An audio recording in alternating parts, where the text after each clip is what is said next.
नमो गणेशा चिन्मय ईशा। नमो गणेशा चिन्मय ईशा।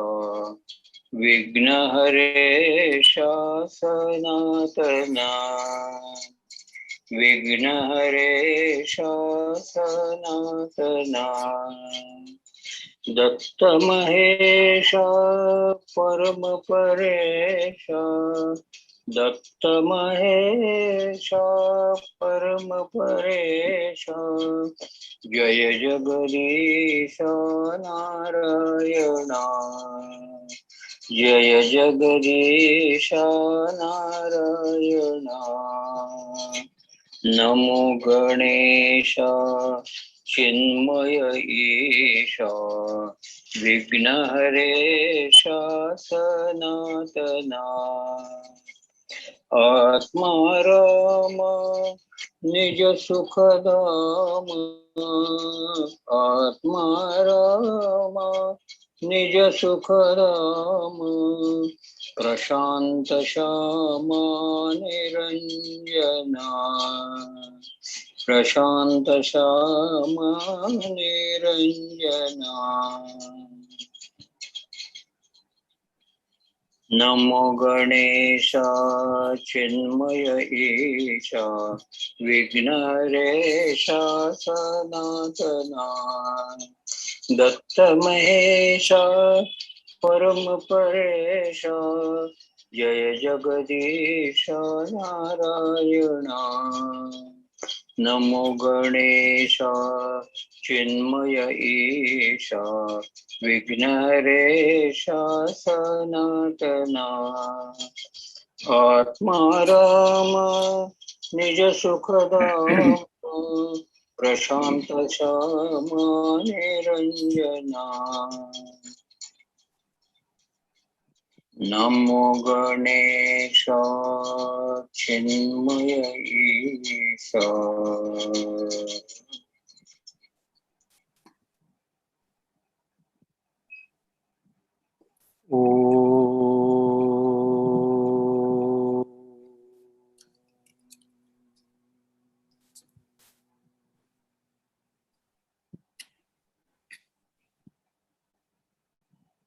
ॐ सहना भवतु सहनौ भुनक्तु सह वीर्यं करवावहै तेजस्विनावधीतमस्तु मा विद्विषावहै। ॐ शान्ति शान्ति शान्ति।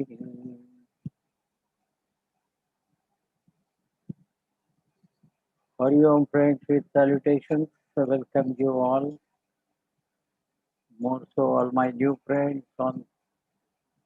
online, for whom especially this text has been proposed.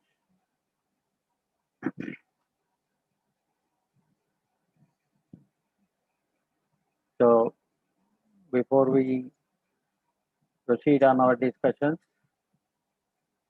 we will have our prayers as usual. We have chanted Om once and a Shanti part, Sana Bhavatu. And now we'll proceed for our prayer. For most of you, the prayers are, you must be well acquainted with this prayer. Will not be much new, but we'll see that later now in case there is any problem. Now at this moment online, I will only chant the prayer. You just try to chant if you know, otherwise you just listen for a few sittings and afterwards you will get acquainted to chant with me.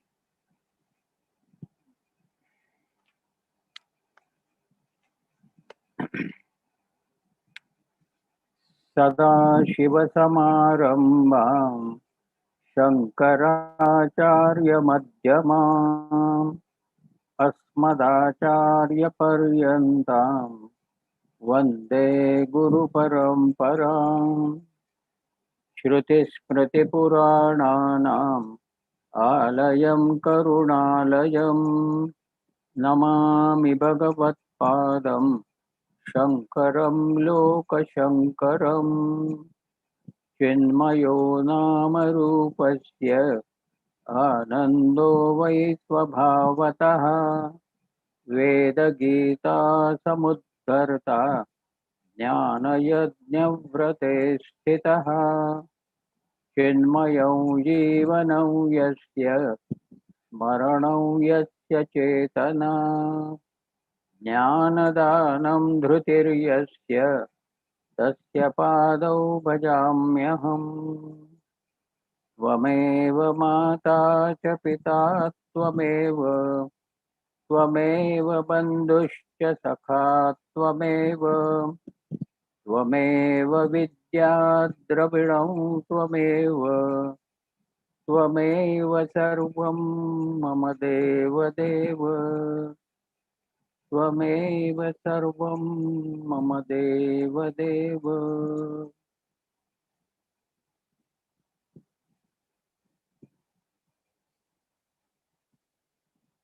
Hari Om, and I welcome you again to our next text after Mundaka Upanishad as Adi Shankara Bhaja Govindam. I said our next text or new text, but here some of our members may feel that it is not a new text at all, because in this Meera Satsanga itself, way back in some April 99, we have studied and discussed this Bhaja Govindam. And later on in Brahma Chaitanya Satsanga every Wednesday in Marathi. In June 2006, we have again taken up this text for those members. Now there are some members who attend all the Satsanga, and therefore they might have done at least twice this learning, and therefore they may think that this is not a new textbook. They have already studied. Point is, you and I are coming here, meeting here every Tuesday, and we are discussing text. When one text is over, another text is taken up. When that is over, third text is taken up. Now, in the beginning, in the scheme of study, Chinmaya's scheme of study, it's a graded scheme. Therefore, one who goes through from the beginning, these books like Kindle Life, Bhaja Govindam, Atma Bodh are introduced. They are early books. But here, since we started in 2004, we have taken up now different texts because we have already gone through those preliminary textbooks. But now here, since last year, March onwards, when we came online, we have to work from home, and there are quite a considerable number of members, new members, joined. And we were discussing Upanishads, Gita chapter 2, Gita chapter 13. So, in view of this, I observed that members are asking some questions which are quite preliminary. And then in explaining them, we have to uh, spend some time for that, keeping aside our textbook, present text. So just I thought that in case we take this Bhaja Govindam, apparently a devotional song, but consisting of uh, essentials or fundamentals of Vedanta. So I thought if we take this, it will be maybe a revamping for other members and for the new members who joined online. For them, it will be a proper text for them to go through so that they will get acquainted with some basics or fundamentals of Vedanta. So with this idea, we have started. Now, point is, while going through text, any text for that matter, as the explanation goes, elucidation by the teacher goes, and when we are reading out, discussing upon that, it must click to me. You know, when I say click, in the business, this term is usually used. So business doesn't click. You are doing so much marketing, sales, etc. But it doesn't click. Likewise here, so long as it doesn't click to me, that it's all about myself. I am that. That does not click to us. Till then, I tell you, every text is a new text for us. Just think over. So, for all of us who are coming here, till it clicks to you that all the scriptures are talking about your own self. They are not talking about the heaven, they are not talking about anything else. Our scriptures are all talking about the self.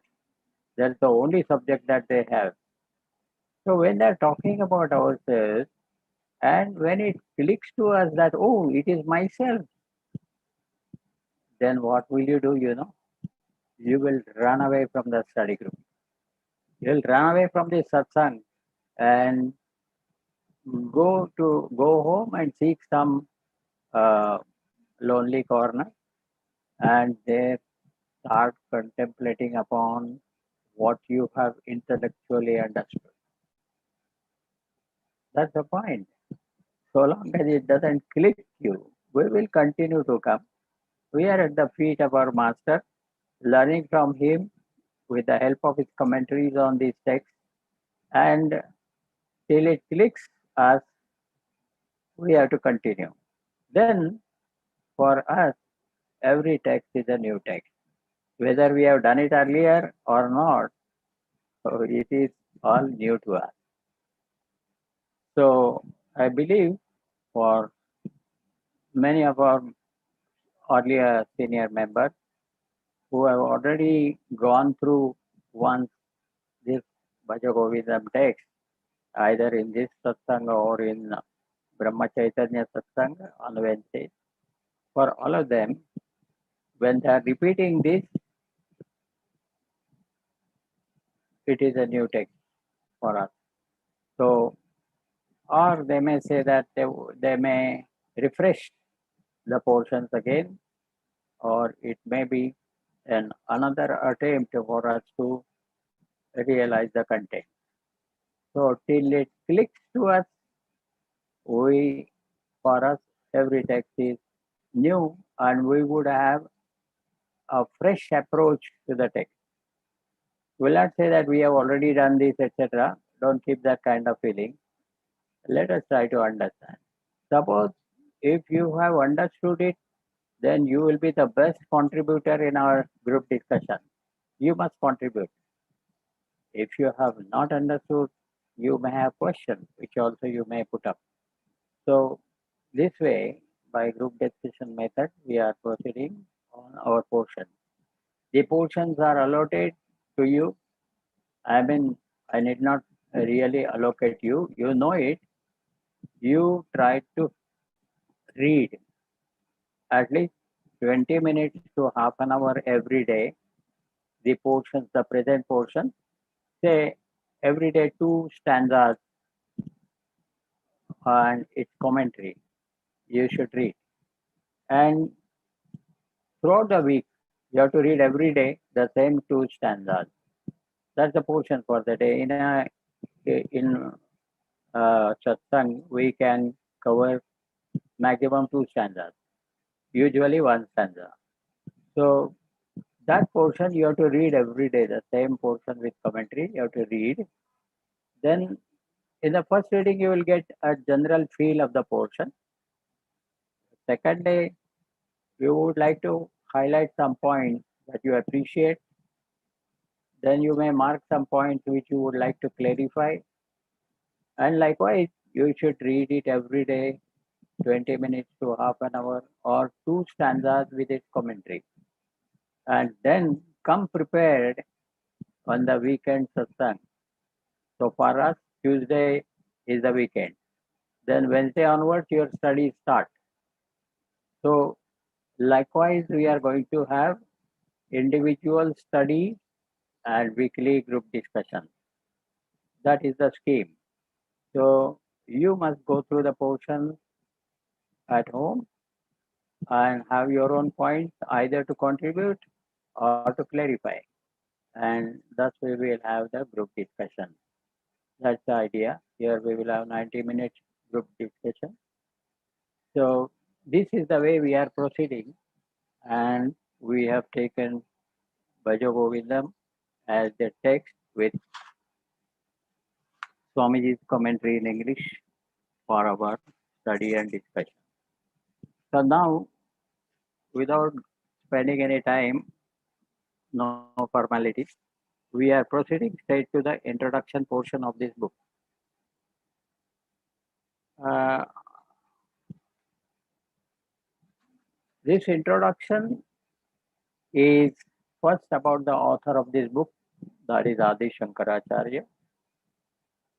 Then it will be about the book itself, Bhaja Govindam. And lastly, it will be about the students to whom the Acharya is addressing through this book. So these are almost three levels or 3 points in the introduction, and there are about first 8 paras are about the Adi Shankara's profile or his work, etc. Then the next from 9th onwards, there will be details about the stotra, short introduction to this Bhaja Govindam stotra, and lastly about from 19th para onwards to 22. So these 4 paragraphs are addressed to the students, and it tells us about the essence of the stotra, and thus the introduction will be complete in some 22 paras. So we will just discuss some important points in every para. Now, in the beginning, I will read today, but next time onwards, I expect one by one member to read paras in case the introduction has to continue. Even in the following commentary also, we will have the same procedure. We will read the one para by one member, and then we will discuss the important statements or important words in that paragraph, and then proceed further. In case there are any further clarification, further discussions required, we will continue that also. Now I'll read out the first paragraph, introduction. Now, before starting, again, in case you have anything to ask or clarify right now, before we start our portion, about anything related to this, please ask. You can raise your hand. I must see you in a gallery mode.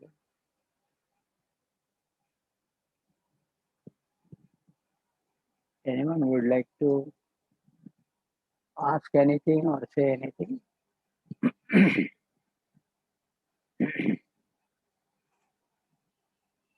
No, we are more interested in listening today. Okay.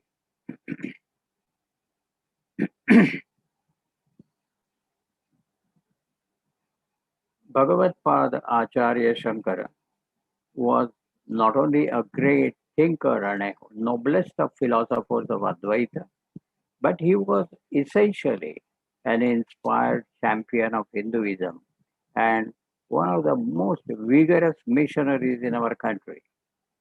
Such a powerful leader was needed at that time when Hinduism had been almost smothered within the enticing entanglements of the philosophy of Buddha, and consequently, the decadent Hindu society had come to be broken up and disunited into sects and denominations, each championing a different viewpoint and mutually quarreling in endless argumentation.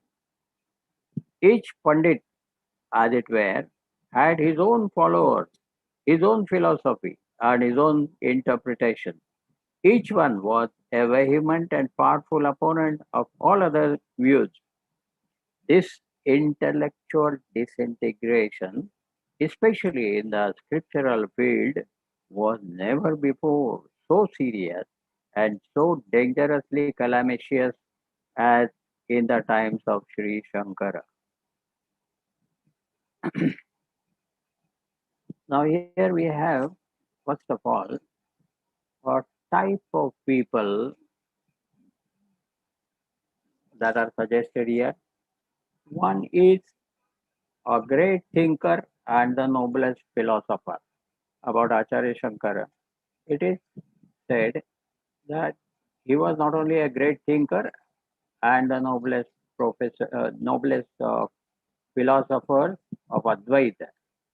He was not only that, but also that means there is a difference in a great thinker or a philosopher and missionary,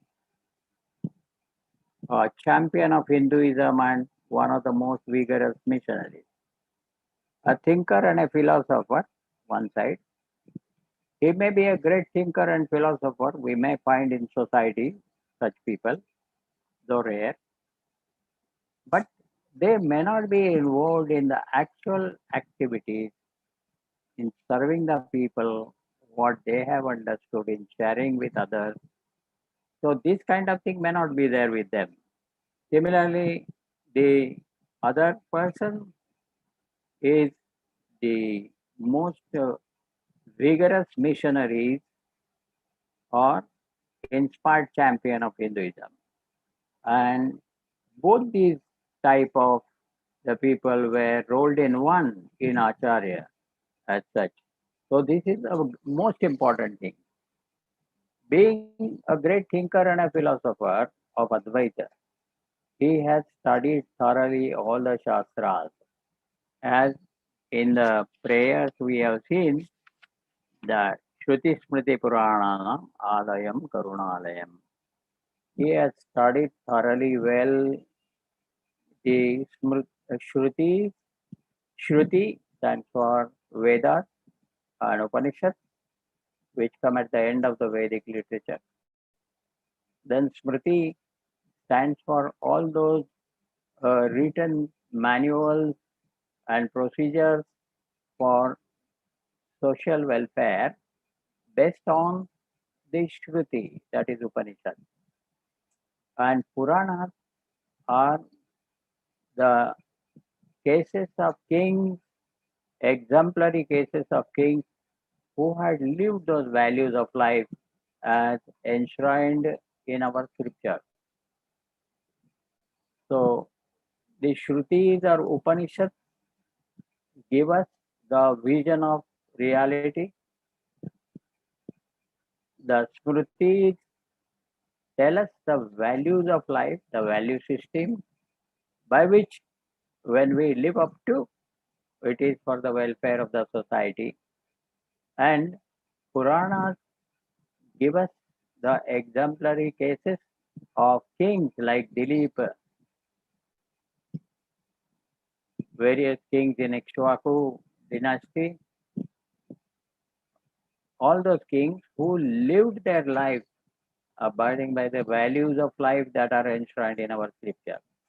So they lived and demonstrated how their lives were transformed by living those values. So these three levels are indicated by these three words: Shruti, Smriti, Purana. Shruti stands for the vision of reality that rishis had. Smriti, recalling the contents of the Shruti Upanishad. The Smriti is written by Manu, Yajnavalkya, and very many rishis from time to time.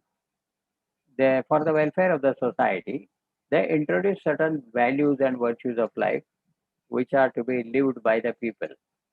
And Puranas demonstrate the exemplary cases of kings and who lived their life as per this value system and transformed themselves into a higher level of reality. So this is when we say Shruti Smriti Purana, Adi Shankaracharya has studied well all these shastras.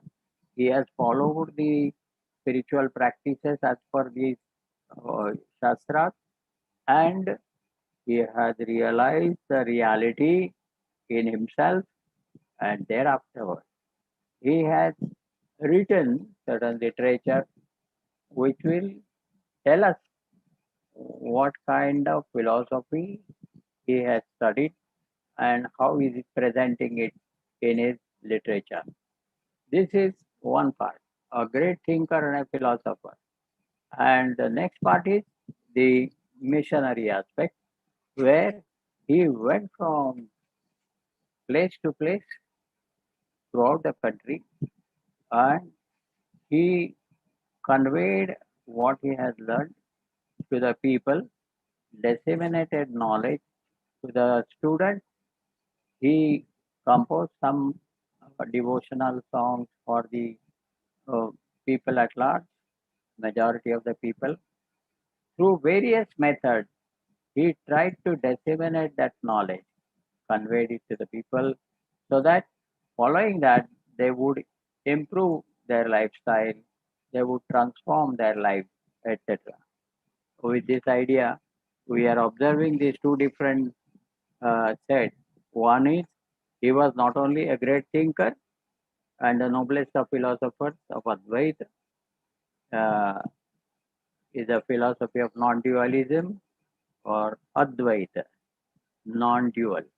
And essentially, he was an inspired champion of Hinduism and vigorous missionaries in our country. So both the aspects he had with him, and that is one of the special point about Adi Shankaracharya we can observe. Then, then there's some description about the society of those times in his time. So, in Hinduism has been almost smothered within the enticing entanglements of the philosophy of Buddha, and consequently, the decadent Hindu society had come to be broken up and disunited into sects and denominations, each championing a different viewpoint and mutually quarreling. So, in all this, in short, this intellectual disintegration is an important word. So, intelligentsia of the society, particularly the scholars and pundits of the scriptures in the scriptural field, they had different viewpoints, different statements, different presentations, different interpretations, and all that. And this made a sort of disintegration at the intellectual level. So, when our basic understanding is not clear, it is not uniform or uh, unique uh, of a common understanding as derived from the Vedic literature, then definitely If the educated class is disintegrated in their understanding, etc., then it is the most dangerous thing for the society because the others only follow them. As Gita says, yad yat acharati shrishtaha tattadevetaro janaha. So others only emulate what the people, the great people in the society, the wise people in the society, the leader class in the society, how they behave, accordingly the others will only follow. So this being the tendency of what this has affected the whole society, Hindu society, and the especially in the scriptural field was never before so serious and so dangerously calamitous in the as in the times of Shankaracharya. This was our first paragraph, and in case you have something else to contribute on this or clarify anything, please ask. Sir Joshi. Yes. But now today also there are different viewpoints from our philosophers or saints. Uh, so many saints are there in our country, and Mm. they actually say some different things. So what For example, our great saint was uh, uh, the- because your statement is a general statement. huh. Now, who says about what and how different it is? Oh, okay. That is important. That is very important. Now, this is about our basic philosophy, Hmm. the Vedic culture, Yeah, which contains Vedas, yeah, and their interpretations were different. yeah. So, the same scripture would be interpreted differently by different scholars. Yes. So, it would help confuse the people. It will not help anyway to the society, Yeah. but the society would be confused and they will look out for something which is more easy to accept. So here it is said that it's an enticing entanglement of the philosophy of Buddha. This we will discuss later about Buddha. Yeah. But do you have anything in particular where it is said the one particular principle or a statement is interpreted differently? The statement in the scripture is interpreted differently by different scholars. For example, Acharya Rajneesh, Uh, he has interpreted in different way. Now regarding Acharya Rajani, if you are saying, would not like to discuss here much in personal, Okay. but basically he is from the Jain community. Yeah. He was a professor of philosophy, Yes. and he in his early period, I have heard him. Yeah. In his early period, he used to criticize Hinduism, Yeah. and later on, wow, when the consequences were not that good, then he started writing on Upanishads and all that, Gita and Upanishads Yeah. and all that, Gita, Jnana Yajna and all that, following our ideas. Yeah. So then whatever he was saying earlier, he said in the name of the scripture. Huh. Earlier, he was openly criticizing Hinduism.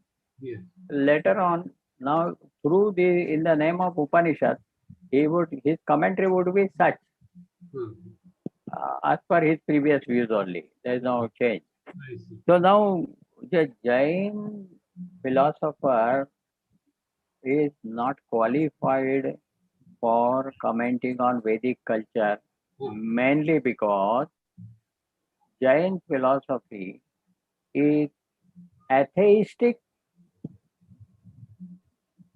and in its content theistic, Okay. meaning Yes. atheistic in a sense they did not accept Vedas as the authority. Yes. That Yes. was first thing. Therefore, they were called as Nastika. Yes. Nastika means those who do not accept the Vedas as authority or Pramanam. Authority means Pramanam. Yes. Pramana means the means of knowledge. Yes. Veda is the main source of knowledge, Yes. and that's the only means for us to know something which is beyond the purview of our sense perception, Yes. which cannot be seen by the sense organs, Yes. which cannot be conceived by the mind, Yes. which cannot be thought of by the intellect.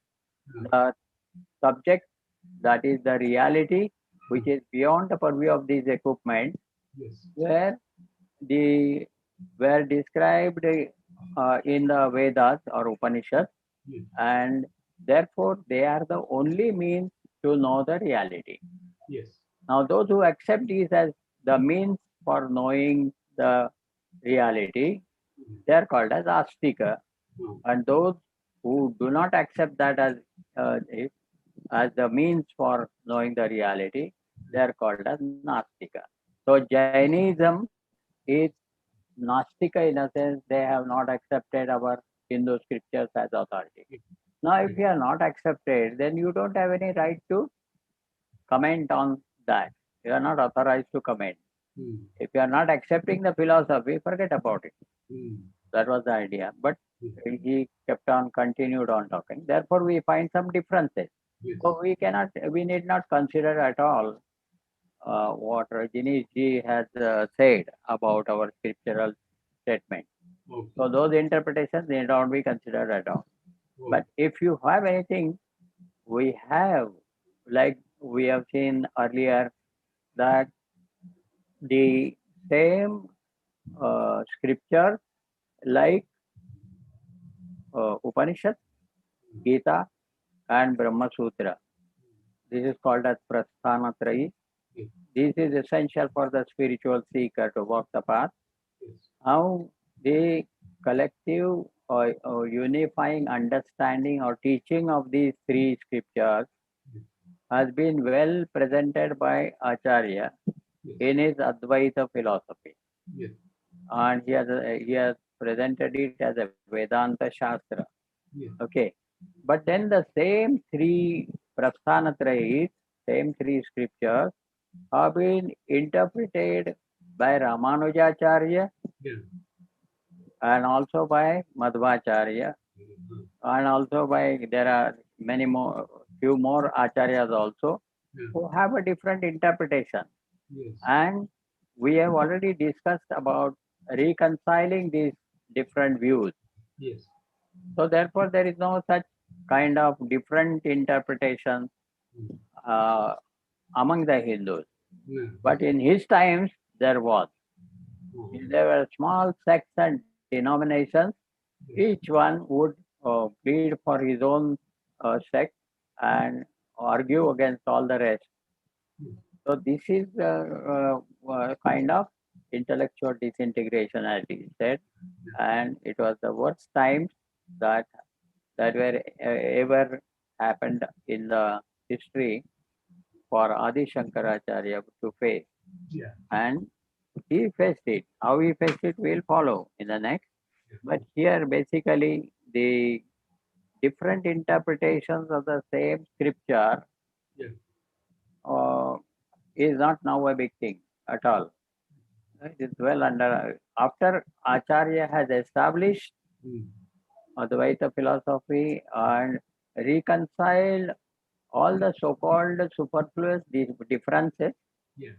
in others, he has reconciled with the help of scripture, Yeah. and they have been all brought under the same, uh, what we can say, under the same Umbrella.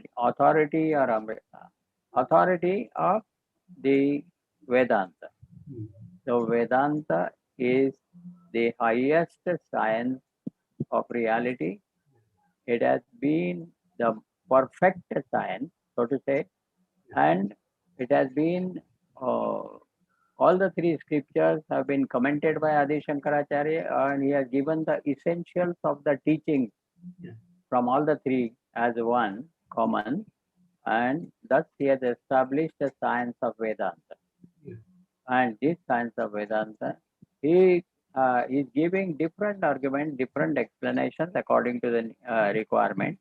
And he has established that as the greatest through his debates and arguments with different people, different authorities, or different sects, denominations, etc. He has proved the Vedanta philosophy to be the highest. Yes.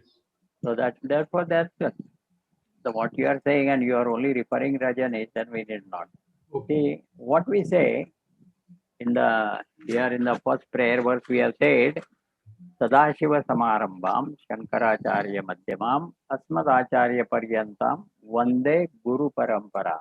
Yes. Our culture, essential of our culture, it's a teaching tradition, Mhm. to be specific. Yes. It's a teaching tradition, Yes. and that's the beauty of our culture, and that has made the culture survive for thousands of years.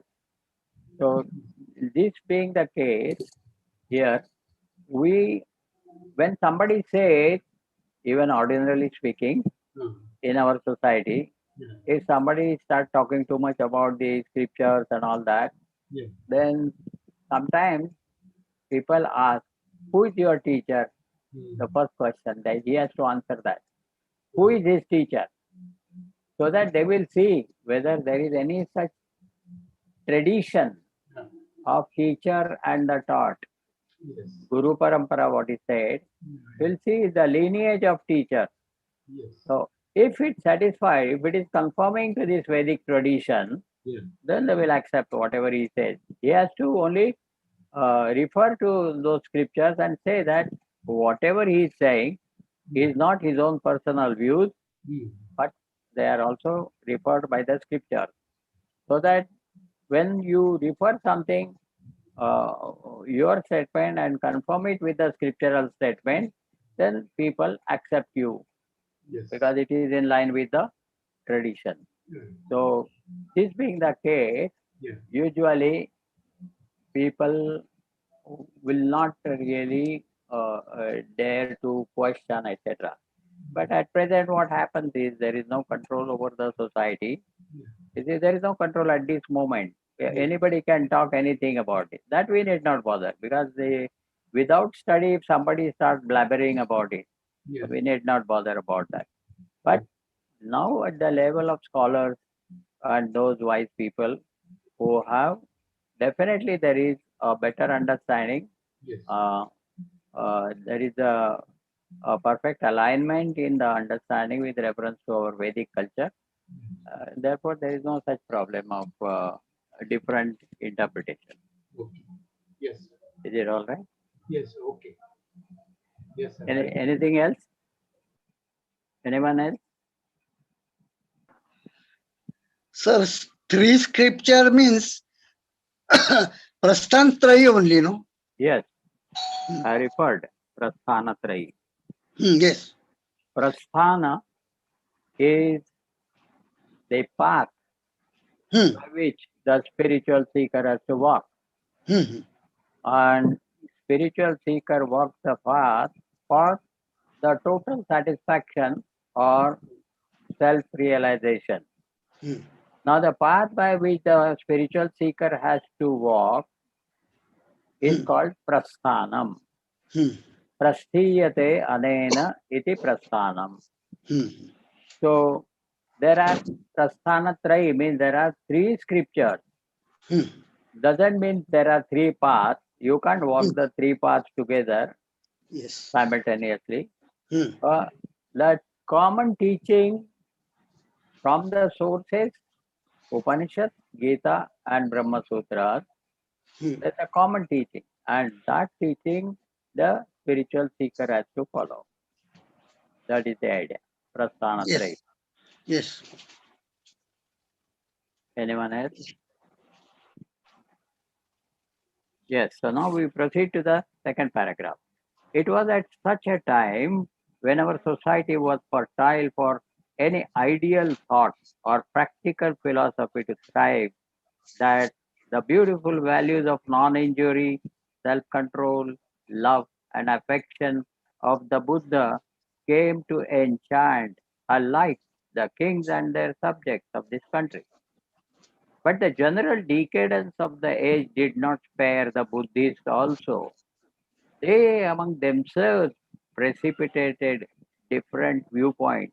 And by the time Shankara appeared on the horizon of Hindu history, the, the atheistic schools of Buddhists, Asatwadis, had enticed away large section of the Hindu folk.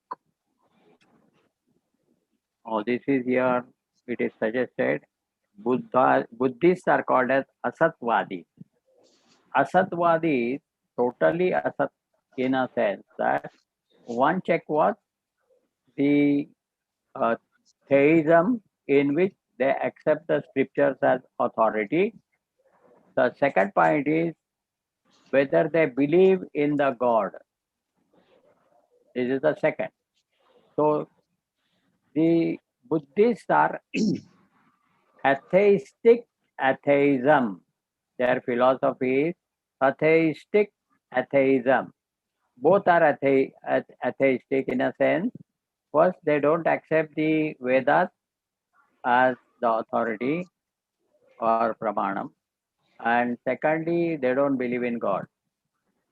Buddhists and Charvakas our Indian philosophy, and Buddhists, both of them don't believe either in the scriptures or in the God. Okay, so these are called as Asatwadis. Now, those who believe in the scriptures but don't believe in the God, we have got that. This Sankhya, Kapila Sankhya, is called as Nirishwara Sankhya. They believe in the scripture authority, but they don't believe in the God. They present the principles that can be counted. Sankhya. Sankhya means a number. So they have analyzed the entire creation into some 24, 25 principles. So they don't accept the God as such, but they have accepted the scripture. So they are called as Nirishwara Sankhya. Then the others who has Saishwara Sankhya. These are the two types of Sankhya. That Saishwara Sankhya is the Patanjali's Yoga Sutra. They believe, they accept the authority of the scriptures, and they also accept the God as the what you can say as a controller, regulator, etc. of the entire creation. So likewise, even in our six schools of philosophy, there are some who accept the Vedas as authority. There are some who don't accept. So this thing is the orthodox system. In a heterodox system, we have also considered Buddhas, Charvakas, and Jains in our country. They are in our country and following certain philosophy. So accordingly, the only Jains believe in the God principle, but they don't believe in our scripture as authority. And Buddhas and Charvakas, both of them neither believe in the scriptures nor believe in the God. So therefore Buddhists are called here as Asatwadi, and enticed away large section of the Hindu folk. I mean, it has Sir, become, yes. sir, Buddhists are idolaters only, no? No, we are not discussing on Buddhist. Buddhists. That's not the point of discussion. Acha, acha. We are only saying here, Yes. when it is said Asadwadis, I am trying to only uh, discuss about Asadwadis, Sat, Asat, etc. Hmm. So here I just discussed Yes. about theistic theism and theistic atheism, then atheistic atheism, etc. So these are, we have discussed this in our second chapter of Gita in the beginning, all these schools of philosophy. So now that was the point here. Then it has, the Buddhism has an effect on the society, Hindu society. Many of them have joined the Buddhism.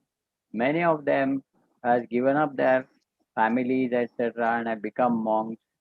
Or then the thoughts of the Buddhas have an impact, to some extent a negative impact. He was himself a great thinker, no doubt, but later on in his own Buddhism, there were differences. So, Kshanika Vijnanavadis, Shunyavadis, and we different among themselves, there were differences, and therefore Buddhism also could not survive in the phase of decadence, general decadence. Even Buddhism also could not survive long. That was the point. Anything else?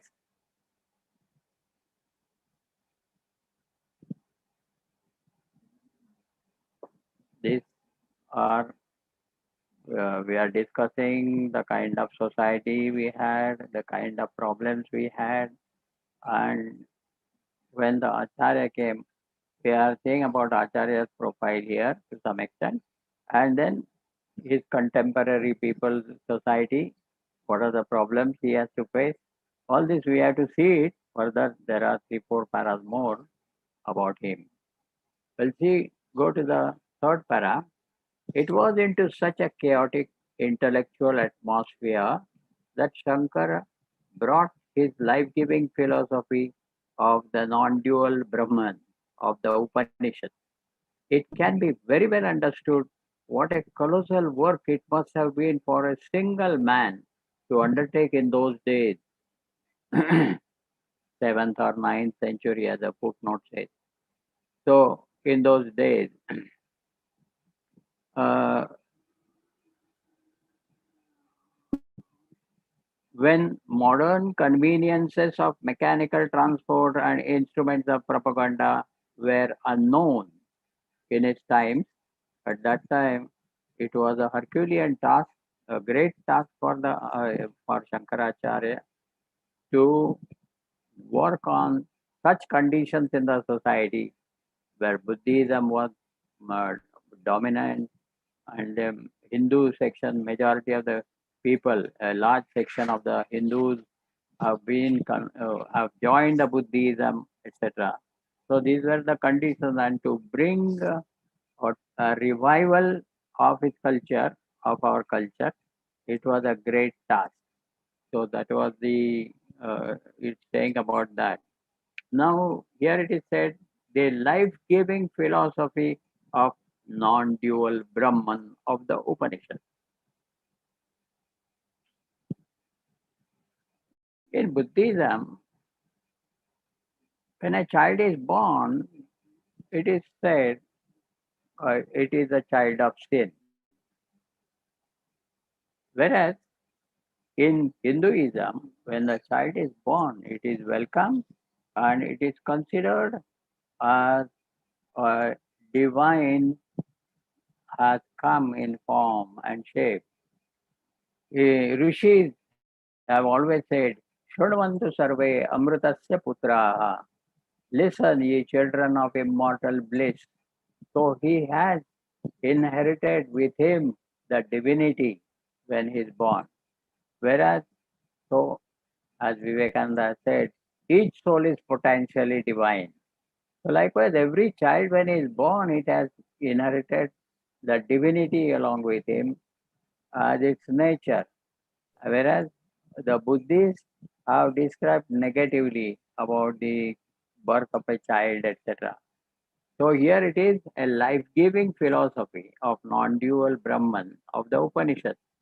This is an important wording, and it was definitely a tough task, a colossal work for a single man to undertake in those days, because the facility of propaganda, media of propaganda, etc., like printing facility, etc., was not there. Communication facilities were not there, and also the transport facility was not there. So then, if Acharya had physically walked down throughout the length and breadth of this country for his uh, prachar work or the dissemination of the knowledge and various missionary services that he rendered. So that was the uh, point in third paragraph. There is nothing much in other than that.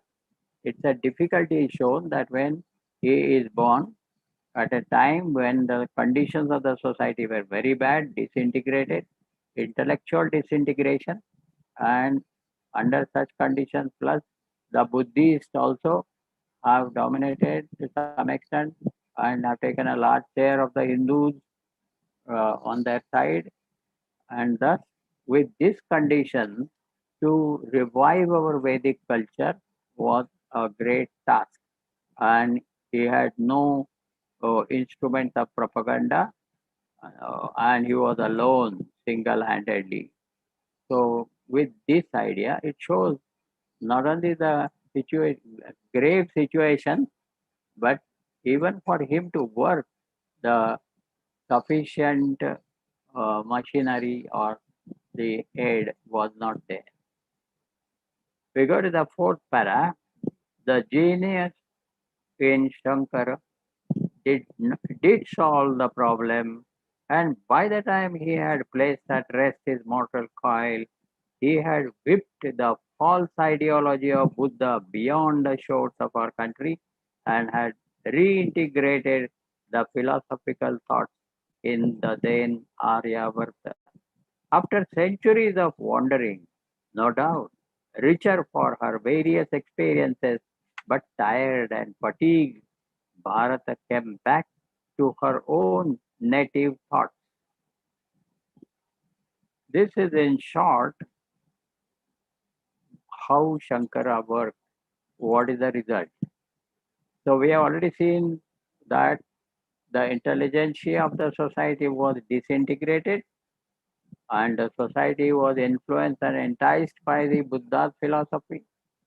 And with this disintegration and chaotic conditions of the society, Shankara alone has to work.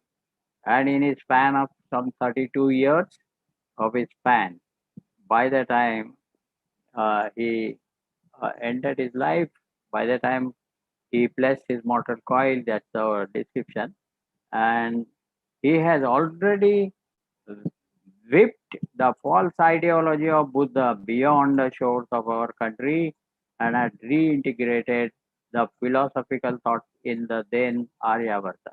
Reintegrated the philosophical thought.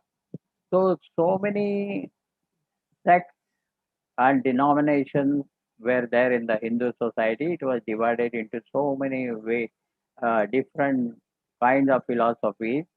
He has reintegrated it here, reintegrated the philosophical thoughts in the then Aryavarta. So whatever were disintegrated and you can say the through different denominations, there were different types of philosophies. He has all reintegrated into uh, a common Vedic philosophy, and that is indicated here as the philosophical thoughts in the then Aryavata. So ours is a basic Vedic culture, and the philosophy of the Vedas is clearly uh, indicated in the last portion of the Vedas. Vedas have got entire Vedic literature has been compiled and edited by Veda Vyasa into four Vedas: Rigveda, Yajurveda, Samaveda, and Atharva Veda. And each Veda has been further divided into four sections according to the subject matter as mantra portion, Brahmana portion, Aranyaka portion, and Upanishad portion. So likewise, they are divided into four sections, topic wise, subject wise. So mantra portion are in praise of natural forces, phenomenal powers, gods and deities. And these prayers are used in the Brahmana portion, which is the ritualistic portion, Karmakanda portion, in where the ritual, these prayers were incorporated and the rituals were devised properly. So these first two portions were mantra and Brahmana, dealing mainly with Karmakanda portion. Aranyaka are the portions where a person after his Grantha ashrama, when he retires from his responsibilities, hands over these responsibilities to his children, his next sons, etc., and then goes to uh, forest, in a sense, goes for his uh, austerity, his meditation, the concentration of mind, etc. It's called as upasana. And for this upasana, he would go to the forest countries, handing over their all powers and responsibilities to their next generation, their sons. They would withdraw. Even in those days, even the kings also, after having entrusted the responsibilities to their next uh, their sons or princes, they would again retire to forest for the tapas. Tapas is mainly for concentration of mind, for purity of the mind, etc. And this is called upasana, which qualifies us to enter the hall of knowledge. So this was the third portion of the Vedas called as Aranyakas, and the last portion is called as Upanishad or Vedanta. Because it comes at the end of Vedas, it is called as Vedanta.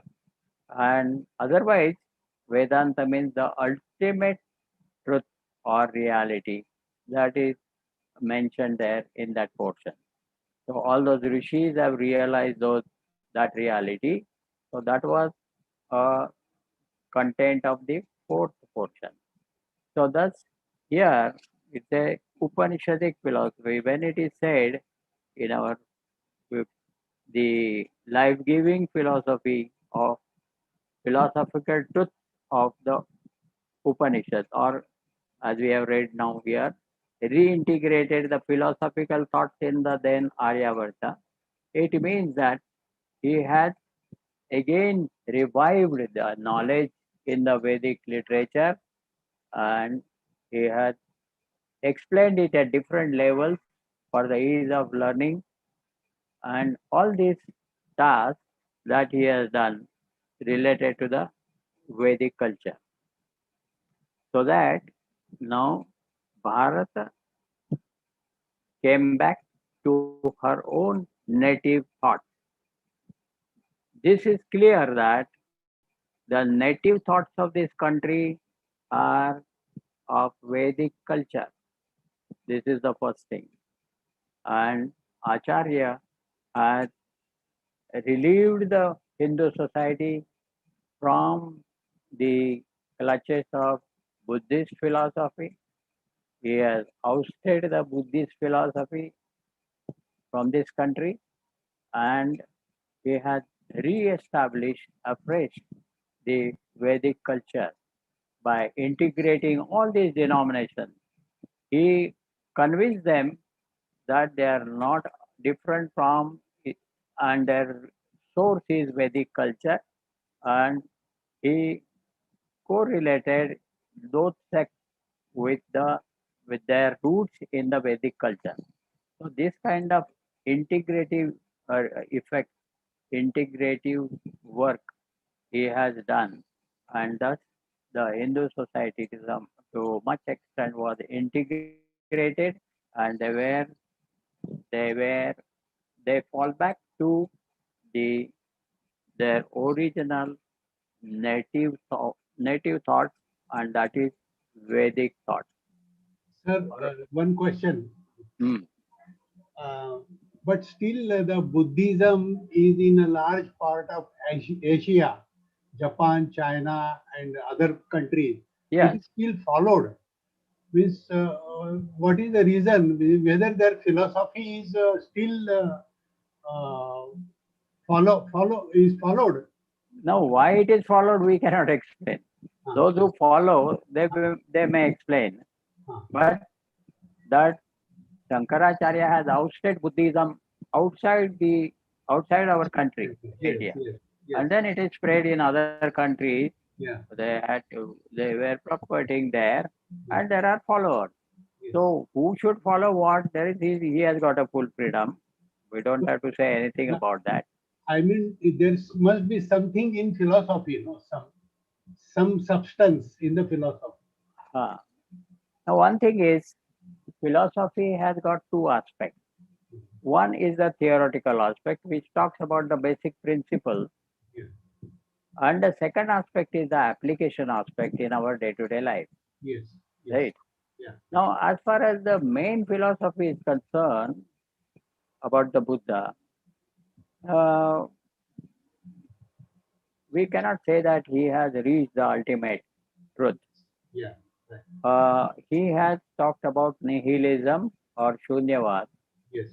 and that is because he had he has not accepted the Vedas as authority.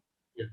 So, by the process of meditation, he has come to the level wherein he has negated all the perceptions, Yeah. all the feelings, all the thoughts, Yes. he has negated. Yes. But after negating, then it was like a blank, Yes. zero, Yes. or nothing. Yes. After negating that it's not the body, I'm not the body, I'm not the mind, I'm not the intellect, then having negated that, then there remains nothing to be negated. Yes. And in this area, from the standpoint of the creation, Yeah.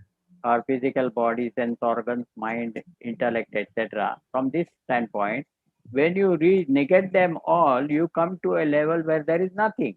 Yes. Okay, Shunyavad. Shunyava. Therefore, he said that ultimate truth is zero. Yeah. And our culture says that ultimate truth is Purnam, the Yes. full, Yes. the completeness. Yes. Man is full and complete and he lacks nothing. This is what the Shanti part says, Purnamada Purnamidam, Purnat Purnamadachyate. So the Purnavad was indicated by the Vedic culture, Yeah. whereas since he did not accept the Vedas as the authority or the means for knowledge, Yes. therefore, by his own efforts, he came up to the uh, point where he negated even the thoughts Yeah. and he reached the state of nothingness. Yes. From the standpoint of creation, Yeah. when you negate them all through sense organs, body, sense organs, mind, intellect, etc., Yeah. then it is zero. Yeah. Because none of these effects that you have in the world, from world outside to our intellectual thought, Yeah. none of these are there at that level. Yeah. And beyond that is the reality, Yes.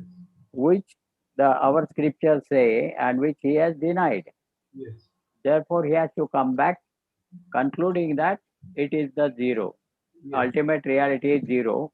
Yes. So there is nothing. From nothing, ordinary logic will tell us that something cannot come out of nothing. Yes. You just cannot wave the hand and create something. Yeah. Even the waving the hand also is doing something. Yes. But from nothing, something cannot be created. Yes. This is the ordinary logic will tell us. Now, only the discovery was still applicable. Why there? Your point is why there is a following outside India. He has discovered one thing. First of all, his main inquiry was why there is sorrow. Yes. He has already seen a diseased man with diseases, an old man, Yes. and a corpse. Yes. And when he came to know that everyone has to go through all those stages, Yes. then he felt very bad and he said, why these sorrows due to these limitations, Yes. the mortality of the body Yes. and the consequent sorrows that he has to suffer. Yes. Why these sorrows? So Yes. to know the answers to these questions, Yes. he thought over, reflected, meditated, and finally he came to discover that the source of all sorrows and suffering is desire. Desire. Yes. Desire is the cause. And This is a good discovery, Yes. and this is appreciated by majority of us. Majority of us are influenced by desires. Yes. All our activities are prompted by desire. Yes. There is some expectation out of that activity that I want. So this sense of wanting, sense of desiring Yes. is the cause for all sorrows and suffering. Yes. And so far, so good. Yes. What he has, his observations are perfect. Yes. But that desirelessness is the state. Yes. How that can be achieved Mm. is not explained. Mm. While our scriptures talk about actionlessness, naishkarmya, Mm. as in Sita, in Gita it is referred, na karmanam anarambhat, naishkarmyam purushoshnuте. Naishkarmya is a state of actionlessness because of the state of desirelessness, because of the state of vasanalessness. Now, this is explained negatively by our scriptures and positively also later.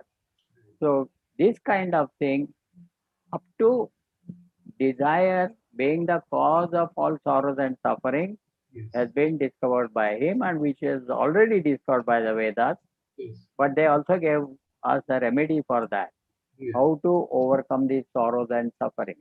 Yes. So, that being the case, even that limited advantage, Mm. how to give up the desires, what is the way to give up the desires, etc., or reduce the number of desires, uh, because on that depends our happiness. Yes. If you see, we have already discussed this, an ordinary equation. What is happiness? Happiness is equal to the number of desires fulfilled upon the number of desires to be fulfilled. Yes. This equation, if you see, Mm. the number of desires that we have fulfilled are relatively less. Yes. No, numerator is less, and denominator, number of desires still to be fulfilled are so much, so many. Yes. Therefore, the happiness is not full and complete. It's Yes. a portion. Yes. So, this being the case, our happiness, we do not find a complete happiness in our life Yes. because we need to fulfill so many desires. Even by the time the life comes to an end, and he has lot of desires still to be fulfilled. Yes. So this being the case, definitely early aspect of this that Buddha has brought to the light, Yes. and this can be useful. How to Yes. reduce our desires, how to control the desires, Yes. what are the ways that will be useful. Yes. So to some extent, but it cannot lead us to ultimate reality because he has himself not established the ultimate reality. Yes. He has only come to this. The solution to why the sorrows and suffering is the desire. Yes. Entertaining desire is the source of all suffering and sorrow. That was his observation, which is not wrong, but that is not the end of it. Yes. How to deal with the desires? Yes. And you will find in Bhaja Govindam itself, the Acharya has put three different cases Mm. and said that desires cannot be ended by all these methods. Mm. One fellow denied all desires. Mm. Whatever desire comes to his mind, he would deny it Mm. and spent a life of self denial. Mm. But still, the news of desire spared him not. Mm. Then the other fellow thought, okay, we will, whatever desire comes to our mind, Mm. we will fulfill it. Mm. And in the bargain, he has drained of all his vitality and energy, Mm. and he still the desires remained to be fulfilled. Mm. And the third case is like a middle class morality, sometimes desire fulfillment program, sometimes some holy acts like going to Kashi or dip in the Ganges or doing some Satyanarayan puja, something of this to balance, counterbalance. Mm. This kind of middle class morality. Hmm. Uh, all these three methods have been described by Acharya here, and he said none of these. And finally, he says, unless you know your true nature, Yes. these desires cannot be ended. Yes. So there is a further solution. Yes. Desire is a cause for sorrow, suffering is all right. Yes. How to end the desire? Hmm. A self-denial, no method is not the way out, Hmm. nor the indulgence Hmm. the way out, nor the middle class, or sometimes desires and sometimes leading a Yes. life of woes, etc. Hmm. So that is not these all the three possibilities of desire fulfillment or ending the desire are not effective. Hmm. It is only the knowledge of the self that will relieve you of the desire. Yes. So there is a solution up to the end. In Bhaja Govindam, you will come across Angangalitam Paritam Mundam Dashana Vihinam. This is the indulgence of desire. Hmm. So likewise, there are three verses on this. This matter is taken up in Bhaja Govindam, and Yes. you will really it's an educating program. You will enjoy these portions also, and it will be very much benefiting us in our understanding. Okay. So that was the point. Anything else? So we go to the next para, fifth para. This is only an introduction. See, before we take up a text, we must know a little about the author of the text. We must know a little about what the text is about, and then we must know to whom it is addressed, who are the qualified students for that. We must know all that. So this is covered in the introductory portion. Once this is over, then we will take up the text proper and you will enjoy the text.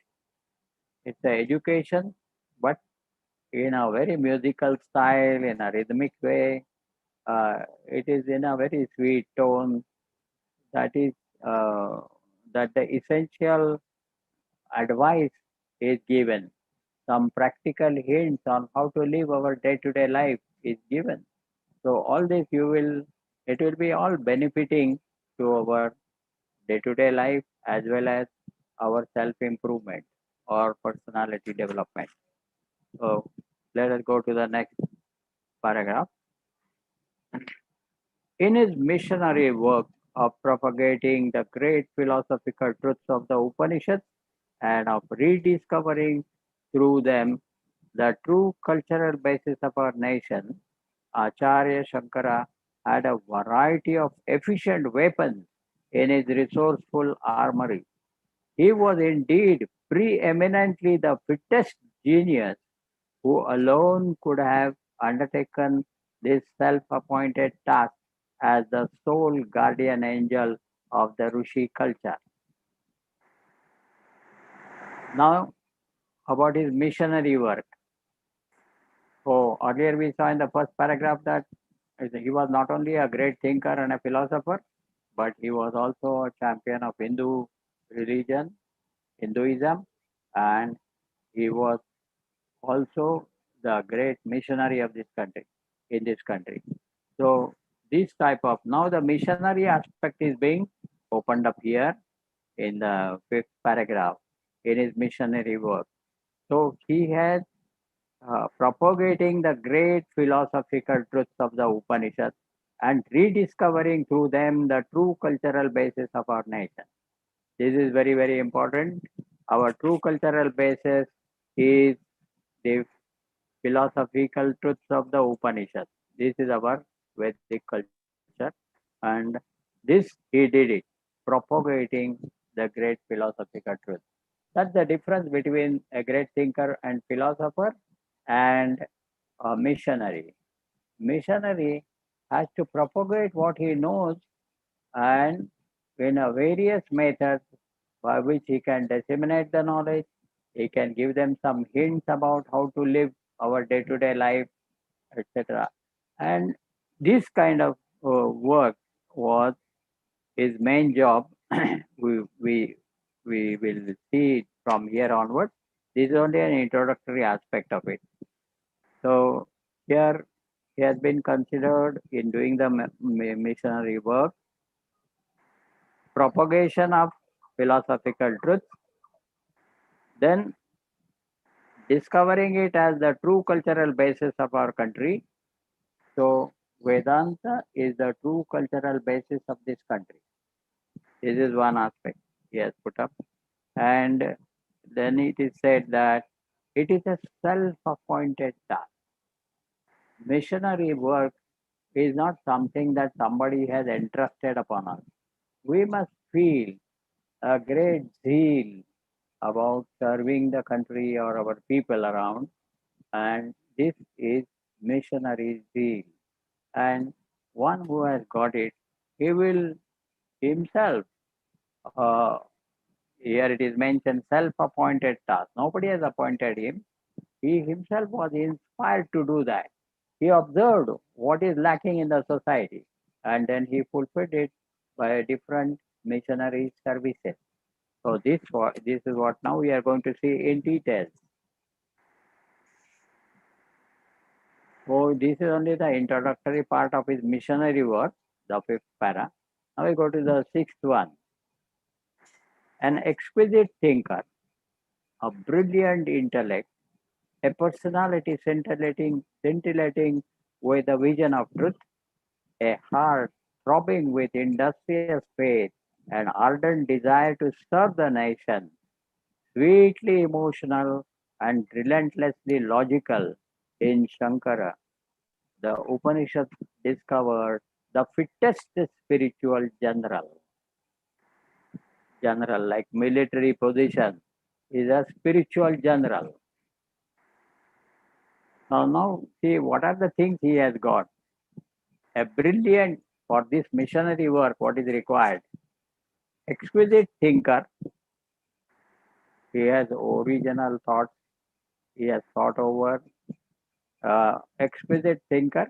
A brilliant intellect. This brilliant indicates the that power which actually enlivens the intellect, uh, consciousness, we can say. So that which is indicative, the word which is indicative of light or brilliance. So here this term is used as the brilliant intellect. Then personality scintillating with a vision of truth. The vision of truth is appreciation and experience of consciousness pure as our nature. And so scintillating is another word indicating with a shine in the vision of truth, with the vision of truth. A heart throbbing with industrious faith, a heart throbbing with industrious faith and ardent desire to serve the nation. What is that industrious faith? It's uh, first of all, he believed. Industrious faith help us believe the essential goodness in man. Nobody can argue against the essential goodness of man. Every man is essentially good. Even if we misbehave at this moment, there are reasons for that, but essentially he is good. As Vivekananda has said, each soul is potentially divine. So here we can see the foreseeing the divinity in each individual. To serve a man is to serve the God. The divinity in him is the presence of God. And one who has himself realized, here it is said, this scintillating with vision of truth. One who has realized that divinity in his own life as his own nature, he will have the faith that each one is able to see the divinity in all. If you consider yourself a physical body, you will see only the physical bodies around. If you consider yourself as mind and believe in your emotions, etc., then you will see all the emotional entities when you see the physical bodies. When you have identified yourself with the intellectual ideas, then you will see around the people, some are communists, some are socialists, some are philosophers, some are likewise at the intellectual level. But when you realize the divinity in yourself, then you will discover that there is a divinity in every name and form. And this immediately, this understanding is based on this faith that each soul is potentially divine, and since he has realized that divinity within himself, he will be industrious in serving those people who, in spite of having a potential divinity, are behaving otherwise, as though they have not. So, to reach them, to talk to them, to explain, to help them live their life in a better with a better quality, this is all required for in a faith in his task of cultural revival, etc., and faith in the person that he is essentially divine. We must appreciate one statement immediately, that nobody can argue against the essential goodness of man. If there is an essential goodness, he is basically good. Now, if he is misbehaving or behaving otherwise, there must be some reason. If you remove that cause, then he will again fall back to his goodness. This is also a faith. Faith is built on understanding. It's not just a blind belief. So, with this faith, he has become an industrious person, serving each and every individual in improving his quality of life through various techniques. Now, he said spiritual general because he has the various, what you can call it, in his armory, there were various tools with which he can serve the country. So here he is considered as the Upanishad has discovered the fittest spiritual general, meaning the contents of the Upanishad, the essential knowledge about the true nature of anybody and everybody. This particular knowledge being disseminated to all the deserving, all persons, and he has helped people live their day-to-day life. So this itself is considered as a great service according to the Vedas. It has been considered as Upanishads discovered. That means they found in Shankaracharya the best person who could deliver the good, essential good as described or enshrined in the Vedic literature. So, whatever is said about the reality or the truth in the Vedic literature or Vedanta, the Upanishads thought, the rishis thought that in Shankara they have discovered the best person who would do justice to the contents of the Upanishad. That was the idea here. Now we have gone through 5 and 6 paras. Is there anything that you would like to uh, discuss further?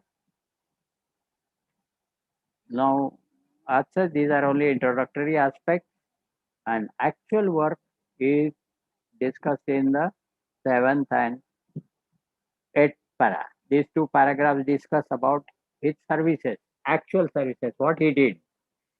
It was indeed a vast program that Shankara had to accomplish within a span of about 20 effective years. For at the age of 32, he had finished his work and had folded up his manifestation among the mortals of the world.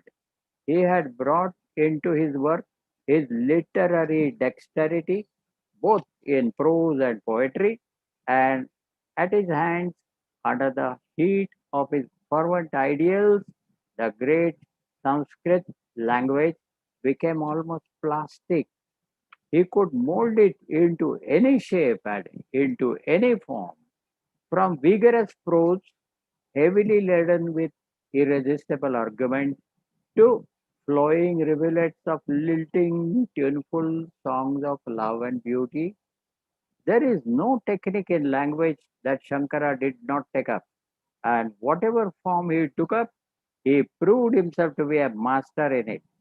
From masculine prose to a soft feminine songs, from marching militant verses to dancing songful words, be he in the halls of the Upanishad commentaries, or in the temple of Brahma Sutras expositions, or in the amphitheater of his Bhagavad Gita discourses, or in the open flowery field of his devotional songs.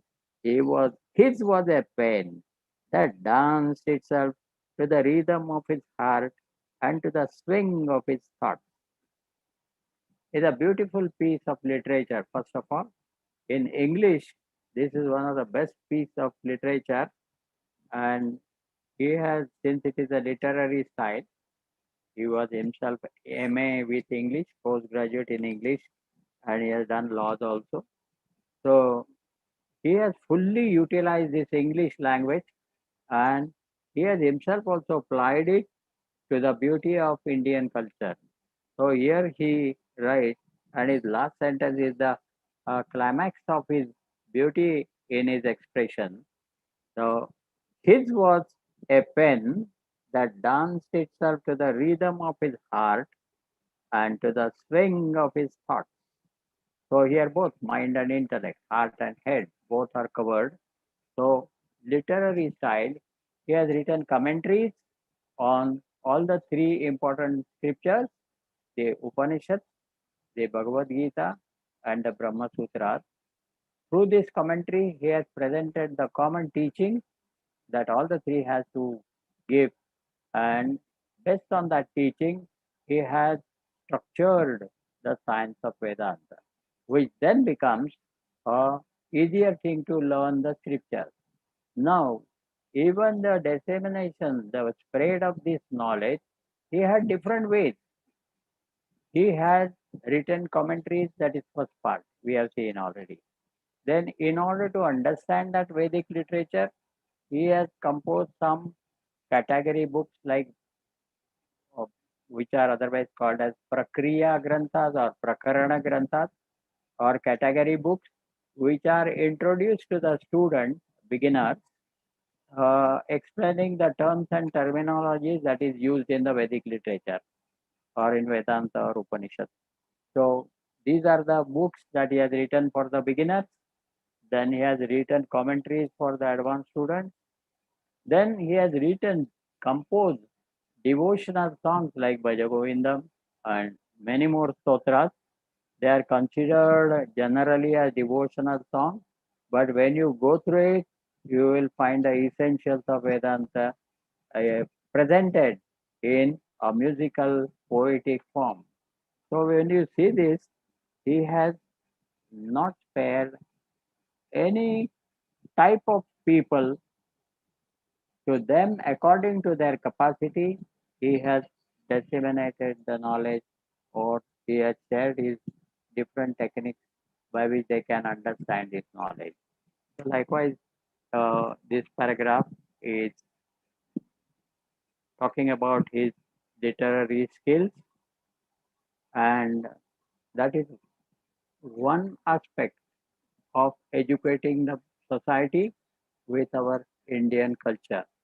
Now, another thing is given in 8th paragraph, which we will read and complete here. Pen alone would not have won the war for our country. He showed himself to be a great organizer, a far-sighted diplomat, a courageous hero, and a tireless servant of the country.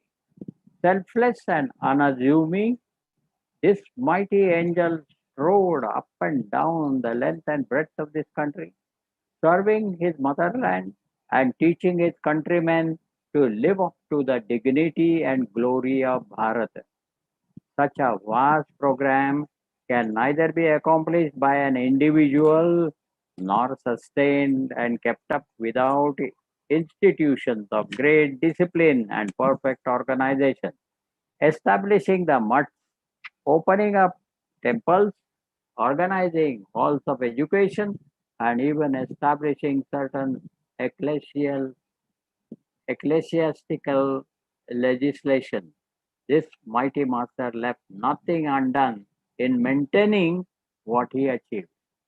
Now, what he has achieved through his personal work of propagation of this knowledge, dissemination of knowledge, and working with the people, giving different services, this would have ended along with himself unless it is supported by the great organization.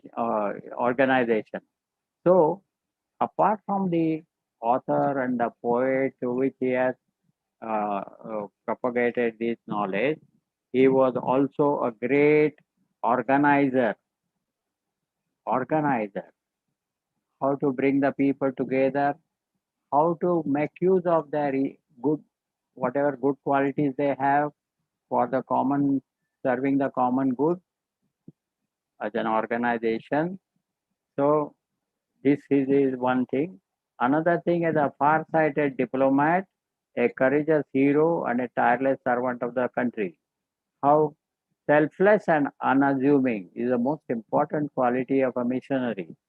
Selfless and unassuming, not assuming himself to be so and so. So these are the two important qualities. A mighty angel strode up and down the length and breadth of this country, serving his motherland, teaching his country. So teaching his country and whatever services he did to the people, he considered it as his service to the nation. As we say in the play that service of our country is the service of the Lord of Lords, and devotion to the people is the devotion to the Supreme Self. So this could not be accomplished by an individual nor sustained and kept up without an organization. Now he has done individually all the services, but to keep it continued, he needed the organization. So he raised the organization. Not only that, he established the mud. Then he has written down like procedures and manuals of administration of the mud, how to conduct. In all detailed instructions he has given, and he has established these four months in four directions of this country and continued to guide even today. And if you find, we have given the profile, Shankara's profile, in which all this work has been summed up. So here, with these 8 paragraphs, what we have covered, uh, we get sufficient information about the very author of this book, Bhaja Govindam. It is the hymn or stotra, in a one way, devotional song, but otherwise, we will learn a lot from this stotra. Uh, about this stotra, we will have some portions from para 9th onwards, and then it will go up to, oh, say, 18, about another 10 paragraphs, all related to about the book, this particular text, Bhaja Govindam. And lastly, we will have some 3, 4, 5 paras on the students to which this is addressed. What are the type of readers or type of followers or type of students of this book, Bhaja Govindam? So that is given in the balance 5. We need to have this basic introduction before we proceed to the text. We must know about the author, we must know about the book as such, what it contains, what is its style of expression, and then lastly, what are the students to whom it is at. The author expects the reader. What are the type of readers that are addressed through this book? So all these three topics we have to quickly cover in the introductory portion, and then we will proceed for the text proper. So let us continue. Now it follows that I don't have to give you homework like it follows that you will read all these 8 paragraphs first and understand what we discussed. Then you will proceed and completely read this introduction, and next time come prepared, and may ask some of the members to read one by one paragraph. Today I have read myself. So next time one member will read one paragraph and others will listen carefully. This is only to refresh what we have done at home, prepared at home. So we'll be reminded of those points. Then in case you have to ask something or contribute something to this point, we can do so in our discussion. So we'll stop here. We'll read, I'll chant the concluding prayer and we'll conclude for the time being. Is there any announcement?